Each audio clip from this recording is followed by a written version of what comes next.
The food desert markup. Poor neighborhoods pay more for worse food. That's not a dramatic statement. That's how the system is built. According to USDA mapping, poorer neighborhoods have limited access to full-service grocery stores. And when access collapses, prices rise. Not because the food got better, but because the shopper ran out of alternatives. Limited access means automatic markup. When your grocery options shrink from 5 stores to 2, or from 2 stores to 1, or from one grocery store to a handful of convenience shops, the basic rules of pricing change. Price stops being competitive and starts being extractive. Full-service grocery chains compete on price because they have to. Corner stores don't. Small markets don't. Gas stations don't. Dollar stores don't. If the nearest real grocery store is 2 bus transfers away, the store on your block can charge a premium for basic goods, and you will pay it because you have to. This is called a convenience premium. It's not for convenience. It's because you're trapped in a micro-monopoly. And convenience premiums disproportionately hit poor neighborhoods because those neighborhoods lose grocery competition first. Wealthy areas lose competition last, if ever. Transportation becomes a hidden tax. Transportation isn't talked about in grocery economics, but it's one of the biggest hidden taxes on the poor. If you own a car, you can chase cheaper prices. If you don't, you pay whatever the closest store charges. The average full grocery trip requires volume. Cartons, bottles, bags, bulk goods. Try doing that on public transit. Try doing that in bad weather. Try doing that with kids. The system knows most people can't. So the store that's close charges more, not because their overhead is higher, but because your mobility is lower. If you want breakdowns on how the real economy works, not the sanitized version, hit subscribe and tap the bell, and leave a comment. I do read them.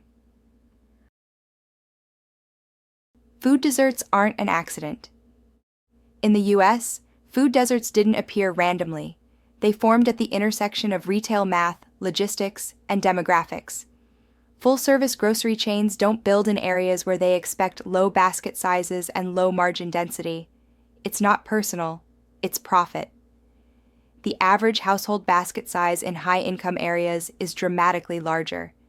That means more revenue per trip, more margin per square foot, and more predictable demand. Poor neighborhoods don't offer that, so retailers withdraw or never enter in the first place. What fills the void are dollar stores, gas stations, and micro markets, not because they're better for the community, but because they're optimized for low SKUs and high markups. SNAP as a profit engine. There's a misconception that SNAP is charity. In reality, SNAP is an enormous retail revenue stream. When benefits reload at the start of the month, stores see a surge in volume. Retailers know it, manufacturers know it, data scientists know it. One of the more subtle ways stores target low-income shoppers is through unit size manipulation. Wealthier households buy the big container because they can afford the upfront cost. Poor households buy the small container because that's all their budget can handle that week. The store earns more margin per ounce on the small size, so poverty gets priced by volume. This is why the cheapest price on the shelf isn't actually the cheapest option. It's the cheapest entry point. And stores know that low-income households shop at the entry point, not the bulk point.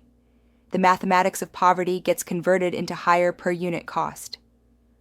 Another tactic is product substitution pressure. When a store runs out of the only low-cost SKU in a category, the shopper has no alternative but to buy the more expensive version.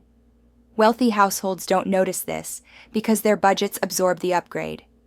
Low-income households feel it immediately. A missing 129 can forces you into a 389 brand, and the difference compounds across the entire basket. Retailers have no financial incentive to keep low-margin goods in perfect stock. They have every incentive to keep the higher-margin goods available at all times. Stockouts aren't always failures. Sometimes they're soft nudges. Then there's the time dimension. Wealthier shoppers treat grocery shopping as a convenience. Poor shoppers treat it as a constraint.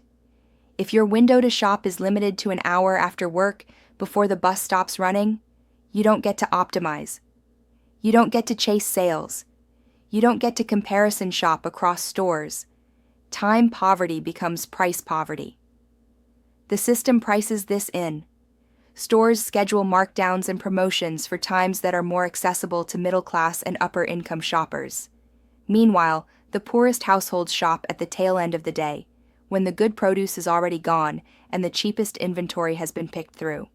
What's left isn't cheaper, it's just worse. Low-income neighborhoods also absorb more risk associated with shrink. Shrink is the industry term for loss, theft, spoilage, damage, or error. In wealthier areas, shrink is lower. In poorer areas, shrink is higher. Retailers respond by raising prices across the board to protect margin.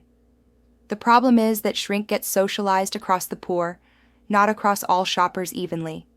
It becomes another invisible tax layered onto neighborhoods that can least afford it. Private label products behave differently across income brackets as well.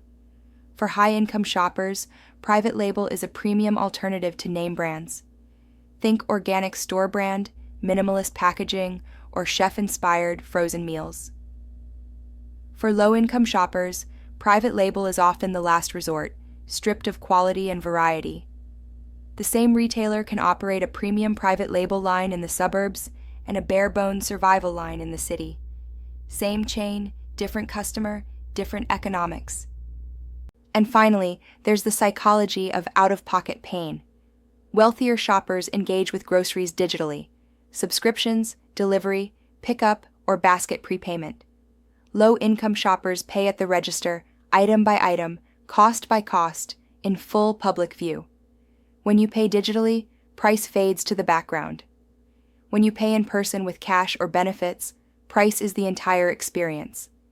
The industry has learned that shoppers who feel less pain spend more, so the poor absorb more pain and get none of the relief mechanisms. All of these tactics stack. They don't look dramatic on paper. A higher unit price here, a forced substitution there, a stock out at the worst moment, a long walk to a bad store, a bus ride home with fewer groceries than the person who drove. But the cumulative effect is predictable. Low-income households pay more for the basic right to eat. Pricing behaviors cluster around that cycle. Promotions tighten before reloads and expand after. In higher income areas, loyalty programs drive timing. In lower income areas, benefit reload schedules do. This isn't conspiracy, it's optimization. Reduced choice turns into higher priced. Choice is leverage. When you have 3 brands of pasta sauce, the brands fight for you. When you have one brand, you fight for affordability. Poor neighborhoods often have fewer SKUs not because demand is low, but because inventory risk is high. Fewer SKUs means fewer opportunities for price comparison. And without comparison, price discovery dies. You can't know what's fair when there's no alternative to benchmark against. Convenience stores as margin extraction machines. Convenience stores aren't meant to be grocery stores. They were designed for travelers, commuters, and emergencies. But in low-income areas, they become full-time food suppliers. And the pricing reflects that. Milk, eggs, snacks, drinks. All of them carry steep markups compared to supermarkets. Convenience store operators know that the customer base isn't shopping for convenience. They're shopping because they have no choice. Dollar stores as market replacement. Dollar stores are often framed as budget-friendly saviors, but that's only partly true. They thrive in areas where full-service grocery stores exit. They offer low sticker prices, but they do it by reducing size, reducing quality, or reducing nutrition. Compare unit pricing and the story changes. A smaller box for a lower price doesn't mean cheaper per ounce. And in poor areas, shoppers pay more per unit because they can't afford the bigger size. This is called poverty pricing. It punishes you for not having money in the first place. Degraded quality as price discrimination. In wealthy neighborhoods, produce spoilage is unacceptable. In poor neighborhoods, it's tolerated. Stores ship lower quality goods into markets they expect lower pushback from. It's not about price, it's about standards. When quality drops and price holds, that's price discrimination through degradation. The system changes when incentives change. Price discrimination against the poor isn't driven by malice. It's driven by incentives. Lack of competition, lack of mobility, lack of optionality. These are the conditions that let prices drift upward while quality drifts downward. Narration. And the biggest secret is this: the system would behave differently if it stopped rewarding companies for treating poverty like a captive market. Because when you have no choices, you pay whatever the system demands. And that's why poor neighborhoods pay more for worse food. I look forward to seeing you at my next video.